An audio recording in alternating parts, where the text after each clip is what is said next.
I manage the Electromagnetics in the International EMF Scientist Appeal. The scientists call for greater EMF protection for humankind and nature.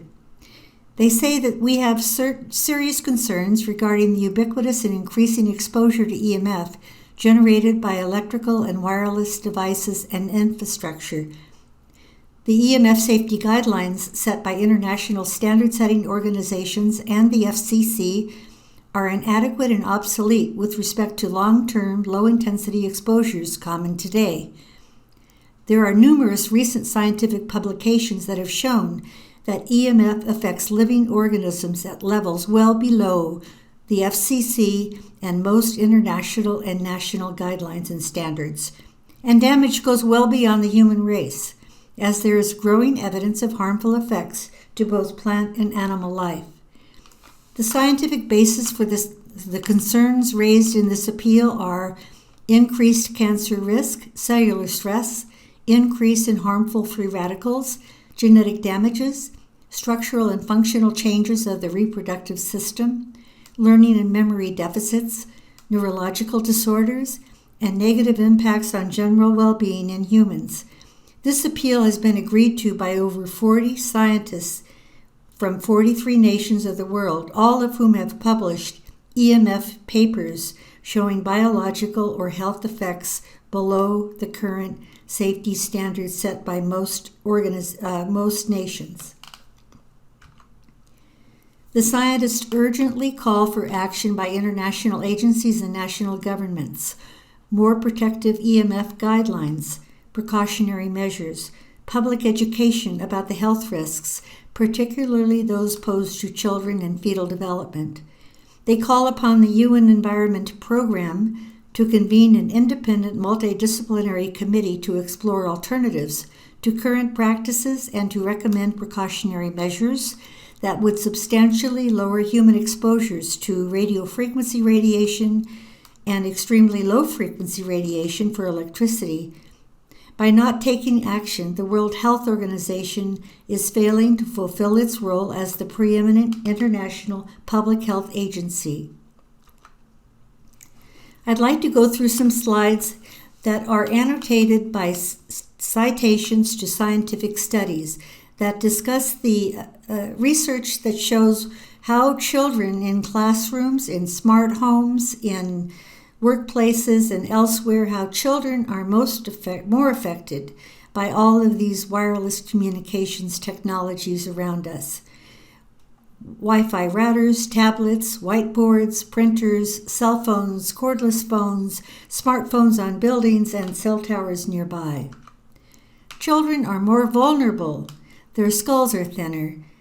Their brains have more water in them, more absorptive of radiation, 2 to 5 times. Their organs and reproductive systems are not yet fully developed. Radio frequencies are a biologic and environmental toxin. They are silent. You cannot feel, hear, or see them. They create damage on a cellular level. There are broad effects on all living organisms. There can be cumulative damage. Cancer takes decades. And they were introduced and commercialized without any prior safety testing. There are risks to reproduction.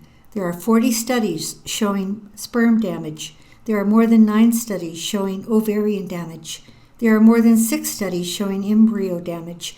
And Dr. DeCune Lee at Kaiser Permanente did a study of 913 pregnant women that found the highest levels of everyday electromagnetic fields resulted in a 3-fold increase in miscarriage. Wireless radiation acts as a neurotoxin. There is loss of brain cells in the hippocampus, which is the memory center of the brain. There is oxidative stress and inflammation, causing headaches, sleep disturbance, fatigue, and memory loss. There is decreased neurotransmitter levels, which affects mood. There is demyelination of the nerves, and there is disturbances in the nervous system signaling required to regulate the body's response to disease. Wireless radiation can permutate the blood-brain barrier within 2 minutes of initiating a cell phone call when held near the head. There is low-level electromagnetic radiation down as low as 0.12 microwatt per kilogram. The FDA sets a standard of 1.6 watts per kilogram. This exposure condition being reported affecting the brain is far below that safety threshold set by the Food and Drug Administration. Albumin leaks at 8 weeks with only 2 hours of exposure. Neuronal damage is found in the cortex, the hippocampus, and the basal ganglia. The mechanism of action for wireless toxicity is oxidation. Oxidative stress has been seen commonly. Dr. Henry Lai has seen oxidative stress findings in 203 out of 225 studies, 89% of those studies. Dr. Yakomenko has found 93 out of 100 studies show oxidative stress effects, or 93%. In addition, studies have found DNA damage, lipid peroxidation, stress protein response, and antioxidants reverse effects. The effects on memory, behavior, and learning are found. Speech delays have been found by the American Academy of Pediatrics, with a 30-minute increase in screen time, which equals a 49% increased risk of expressive speech delay. Memory loss has been reported from a study of 22 schools in Switzerland that reported decreased memory scores where there was cumulative phone use. ADHD has been found in a study of 83,000 women, a perinatal study in 5 countries, which found more ADHD and emotional problems where the expectant mothers used cell phones. And there are neuropsychiatric effects. Over 26 studies show fatigue, headache, nausea, and symptoms of electromagnetic hypersensitivity. Cell phone use increases distraction and decreases learning. 95% of the kids have access to smartphones now, and 45% of them use them almost all the time. Mobile telephone use and decreased cognitive function has been seen among adolescents. Higher test scores in schools have been found where school cell phones are banned in classrooms, and California just passed a bill in July 2019 banning smartphones in public and charter school classrooms. Note-taking is affected. Learning and recall is higher without phone use, and brain drain of limited working memory and capacity has been found merely in the presence of cell phones. DNA damage from electromagnetic radiation has been seen. Oxidation is a major factor in DNA damage. DNA repair mechanisms are at work constantly. If repair is overwhelmed, this leads to mutations. Accumulation of mutations and epimutations lead to cancer. Inherited polymorphic variants in DNA repair enzymes are associated with higher probability of developing cancer. In 2018, the U.S. National Toxicology Program published a study on rodents that they had undertaken at the request of the U.S. Food and Drug Administration, and it took 10 years and over $25 million. The results were showing clear evidence of cancer in the heart, the brain, the adrenal medulla, and the prostate. In addition, cardiomyopathy, which is normally associated with aging. The control groups showed very low cancer rates in contrast. This study has not been taken up by the Food and Drug Administration. At the time the final report was released last November 2018, the response of the FDA was, well, there are a lot of studies. We'll certainly take this one into account, but we are not planning to do a quantitative human health risk assessment to see whether these findings hold any significant impact or implication for human health. I feel that this is really negligent on their part not to follow through with the results of this study to look at the effects on human health, given what all the other studies are indicating. There are raising brain cancer rates in England. Brain cancer is now the most common cancer in age 0 to 19. And there are increases in all pediatric cancers in a study that was done looking at data between 2001 and 2014. Wi-Fi causes health effects. It causes oxidative stress in the brain and the liver. It causes plasma, prolactin, estrogen, and progesterone levels, and uterine oxidative injury decreases. It causes alteration in mitochondrial RNA with 2.4 gigahertz Wi-Fi exposure for 1 year, and it decreased reaction time with Wi-Fi and decreased object recognition. Laptops and tablets should not be wireless in school. The FCC tests laptops and tablets 20 centimeters from the body. Did you know that? Sperm effects can be seen with close approximation between the laptop and the body. If the laptop is on the lap, there's an increase in scrotal temperature.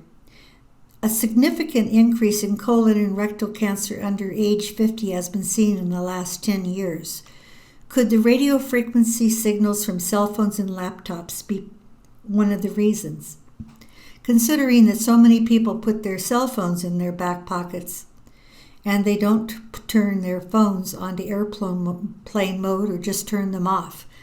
It's very important to consider wiring laptops and tablets, which are in a fixed position, and there's no reason to make them mobile.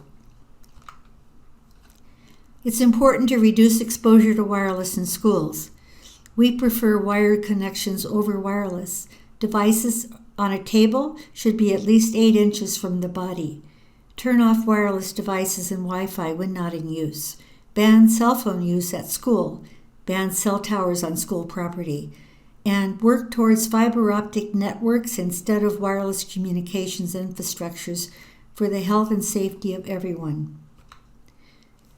I'd like to give some smart advice to realtors and buyers.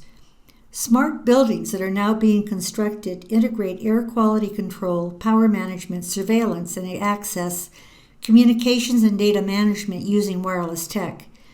Most insurance companies exclude EMF policies, coverage. The reason why they have done that is since the late 1990s, Lloyd's of London has refused to underwrite cell phone handsets.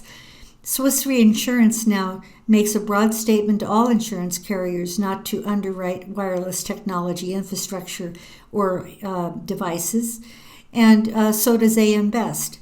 The reason why the insurance companies don't want to carry the liability is that they know this is a very controversial issue.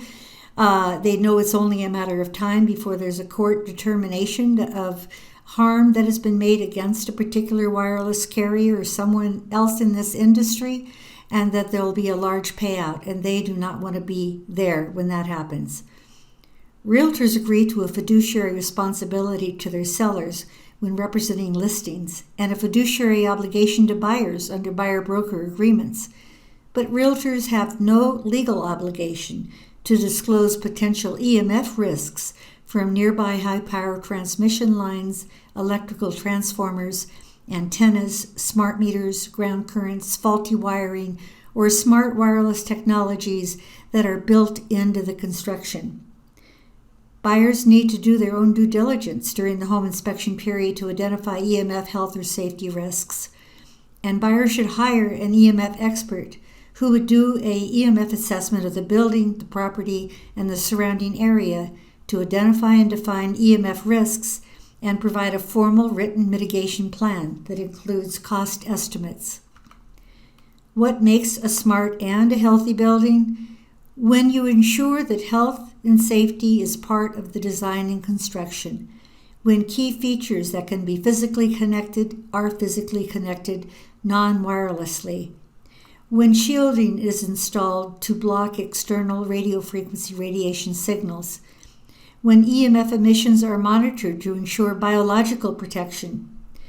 And when people with unique electrohypersensitive sensitivities and reactions are involved in selecting building materials. Remember that people respond differently to electromagnetic frequencies and other environmental toxins, so we need to take our health into account when we design, build, and live in buildings.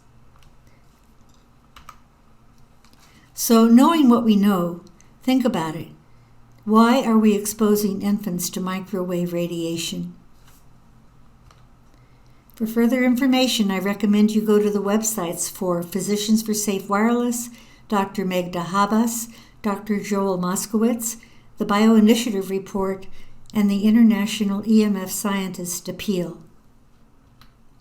Thank you so much, Elizabeth. That was wonderful.